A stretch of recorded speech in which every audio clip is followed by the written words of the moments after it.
TNLEA 2026 choice filling எப்படி பண்ணுறது, என்ன ஆர்டரில் காலேஜஸை செலக்ட் பண்ணணும், சாய்ஸஸை எப்படி அரேஞ்ச் பண்ணுறதுன்னு இந்த வீடியோவில் ஸ்டெப் பை ஸ்டெப்பாக பார்க்கலாம். டிஎன்எல்இஏ ஆஸ்பிரன்ட்ஸ்க்கு ஈஸியாக புரிகிற மாதிரி கம்ப்ளீட் ப்ராசஸை எக்ஸ்பிளைன் பண்ணுறேன். வீடியோவை ஸ்கிப் பண்ணாமல் பாருங்கள். ஸோ ஃபர்ஸ்ட் இப்போ நம்ம டிஎன்எல்இஏ அஃபிஷியல் வெப்சைட்குள்ளே போகலாம். இதில் பார்த்தீங்கன்னா general counselling round 1 choice filling start ஆகிடுச்சு.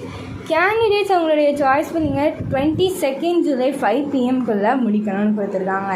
அண்ட் இந்த குயிக் லிங்க்ஸில் பார்த்தீங்கன்னா லிஸ்ட் ஆஃப் காலேஜஸ் கொடுத்துருக்காங்க. இதில் உங்களுக்கு எந்தெந்த காலேஜஸ் லிஸ்ட் இருக்குது அப்படிங்கிறத கிளியராக பார்க்கலாம். இதில் college code and institution names எல்லாமே மென்ஷன் பண்ணியிருப்பாங்க. டிஎன்எல்இஏல இருக்கிற காலேஜஸ் எல்லாத்தையுமே நீங்கள் இதிலேருந்து தெரிஞ்சுக்கலாம். அண்ட் இப்போது லிஸ்ட் ஆஃப் பிரான்ச்சஸ் கொடுத்துருக்காங்க. காலேஜஸில் அவைலபிளாக இருக்கிற பிரான்ச்சஸ் எல்லாமே இதில் கொடுத்துருக்காங்க. சிஎஸ்சி, ஐடி, ஏஐடிஎஸ் இந்த மாதிரி எந்த பிரான்ச்சஸ் இருக்குதுன்னு நீங்கள் இதில் பார்த்து தெரிஞ்சுக்கலாம். அண்ட் ப்ரீவியஸ் இயர் கட் ஆஃபையும் நீங்கள் இதில் ரெஃபர் பண்ணிக்கலாம். இதில் ஒவ்வொரு காலேஜஸோட ப்ரீவியஸ் இயர் கட் ஆஃபும் கொடுத்துருக்காங்க. College code and college name and cut ஆஃபையும் கொடுத்துருப்பாங்க. ஒவ்வொரு பிரான்ச்சுக்கும் கம்யூனிட்டியோட அவங்களுடைய maximum and minimum cut off கொடுத்துருக்காங்க. இந்த ப்ரீவியஸ் இயர் கட் ஆஃபை நீங்கள் ஜஸ்ட் கைடன்ஸ்க்கு யூஸ் பண்ணிக்கோங்க, இது கேரண்டி கிடையாது. அண்ட் இதில் கொஞ்சம் கீழே ஸ்க்ரோல் பண்ணி லாகின் பண்ணுங்கள். உங்கள் ஃபோன் நம்பர் அண்ட் பாஸ்வேர்டை போட்டு லாகின் பண்ணிக்கோங்க. நீங்கள் லாகின் பண்ணதும் உங்களுக்கு உங்களுடைய டீட்டெயில்ஸ் ஓப்பன் ஆகும். இதில் இருக்கிற ப்ரொசீட் டு சாய்ஸ் ஃபில்லிங் ஆப்ஷனை நீங்கள் கிளிக் பண்ணிங்கன்னா சாய்ஸ் ஃபில்லிங் விண்டோ ஓப்பன் ஆகும். அண்ட் இப்போ இதில் choice filling, selected choice and lock சாய்ஸஸ்னு 3 ஆப்ஷன்ஸ் இருக்குது. இது எல்லாத்தையும் ஒன்றா பார்க்கலாம். ஃபர்ஸ்ட் செலக்ட் பை காலேஜ் அப்படின்னு ஒரு ஆப்ஷன் இருக்குது. இந்த ஆப்ஷனை சூஸ் பண்ணிங்கன்னா உங்களுக்கு காலேஜஸ் லிஸ்ட் ஷோ ஆகும். அண்ட் சர்ச் பை டிபார்ட்மெண்ட் கொடுத்தீங்கன்னா உங்களுக்கு எந்த கோர்ஸ் வேணுமோ அந்த கோர்சஸ் ஃபில்டர் ஆகும்.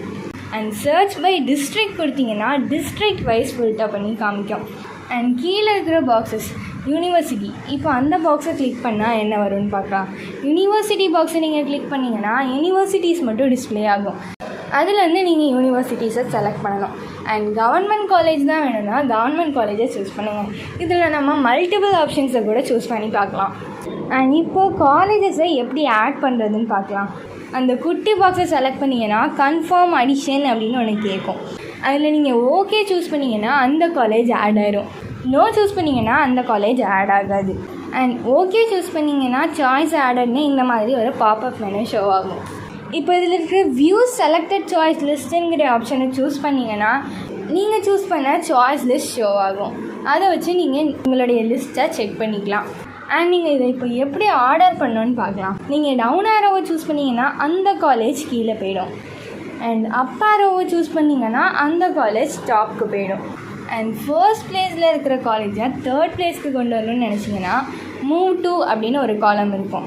அதில் அந்த டாட்ஸை கிளிக் பண்ணி ட்ராக் பண்ணி உங்களுக்கு எந்த இடத்துக்கு கொண்டு வரணுமோ அந்த இடத்துக்கு எடுத்துகிட்டு வரணும். அண்ட் இப்போது உங்களுக்கு இந்த மாதிரி ஆப்ஷன்ஸ் தெரியும். சாய்ஸ் லிஸ்ட் ப்ரிவ்யூ, நீங்கள் உங்களுடைய சாய்ஸஸை ப்ரிவ்யூ பண்ணணும்னு நினச்சிங்கன்னா ப்ரிவ்யூ சாய்ஸஸ் கொடுங்க. உங்களுடைய சாய்ஸ் லிஸ்ட் அப்படி வேணால் ஷோ ஆகும். அண்ட் சாய்ஸை லாக் பண்ணணுன்னா ஓடிபி வேணும். ஜென்ரேட் ஓடிபி கொடுத்தீங்கன்னா உங்களுடைய ரிஜிஸ்டர் நம்பர் ஆர் இமெயிலுக்கு ஒரு ஓடிபி வரும். அதை நீங்கள் என்டர் பண்ணால் தான் சாய்ஸை லாக் பண்ண முடியும். ஒன்ஸ் நீங்கள் ஓடிபி என்டர் பண்ணி வெரிஃபை கொடுத்ததும் ஓடிபி வெரிஃபைட் சக்ஸஸ்ஃபுல்லின்னு வரும். இப்போ நீங்கள் உங்கள் சாய்ஸஸை லாக் பண்ணிட்டீங்க அப்படின்னு இந்த ஸ்க்ரீனில் ஷோ ஆகிற மாதிரி டிஸ்பிளே ஆகும். இதில் நீங்கள் டவுன்லோட் சாய்ஸ் லிஸ்ட் கொடுத்தீங்கன்னா உங்களுடைய சாய்ஸ் லிஸ்ட் ஒரு PDF ஃபார்மேட்டில் நீங்கள் டவுன்லோட் பண்ணி வச்சுக்கலாம். இந்த வீடியோ உங்களுக்கு யூஸ்ஃபுல்லாக இருந்தால் லைக் பண்ணுங்கள். வேறு எந்த டாப்பிக்கோட டியூட்டோரியல் வேணாலும் கமெண்ட் பண்ணுங்கள். உங்களுக்கு ஏதாவது டவுட்ஸ் இருந்தாலும் கமெண்ட் பண்ணுங்கள். இந்த மாதிரி டிஎன்எல்இஏ அப்டேட்ஸ்க்கு சேனலை சப்ஸ்கிரைப் பண்ணிக்கோங்க. தேங்க்ஸ் ஃபார் வாட்சிங்.